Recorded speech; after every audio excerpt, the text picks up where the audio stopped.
दिल्लीमध्ये ठाकरेंचे दोन खासदार शिंदे सेनेच्या स्नेहभोजनासाठी हजर राहिले। ठाकरेंचे खासदार आष्टीकर आणि देशमुखांनी शिंदे सेनेच्या स्नेहभोजनाला हजेरी लावली होती।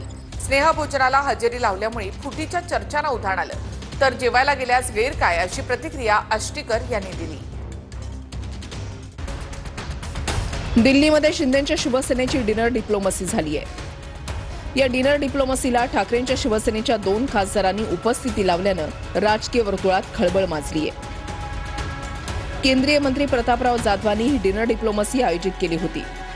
ठाकरेंच्या शिवसेनेचे नांदेडचे खासदार नागेश पाटील आष्टीकर आणि यवतमाळ वाशिमचे खासदार संजय देशमुखांनी स्नेहभोजनाला उपस्थिती लावली होती। काही दिवसांपूर्वी उपमुख्यमंत्री शिंदे दिल्ली दौऱ्यावर गेले होते।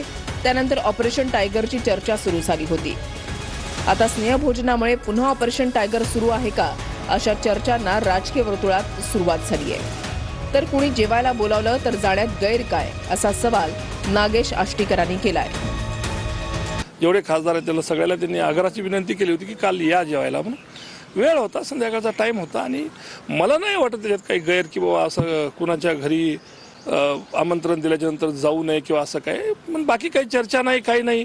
आणि मी तर केवळ 10 मिनिटं होतो तिथं, मी तर रात्रीला जेवत पण नाही। सर्वांनी बरोबर काम करावं। दिल्लीमध्ये जर महाराष्ट्राचा आवाज उठवायचा असेल तर बरोबर आलं पाहिजे, ही त्याची मागची भूमिका होती। म्हणून असा सार्वजनिक डिनर ठेवून काहीतरी राजकारण घडण्यासाठी इतका उघड प्रदर्शन कधीच केलं जात नाही, परंतु हे समोरच्याला कळायला थोडासा वेळ लागेल।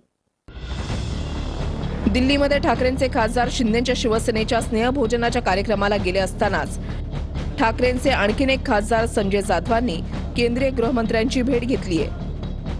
या भेटीत खासदार संजय जाधवांनी 2027च्या जनगणनेत व्हीजेएनटी आणि आदिवासी समाजासाठी स्वतंत्र कॉलम ठेवण्याची मागणी केली आहे।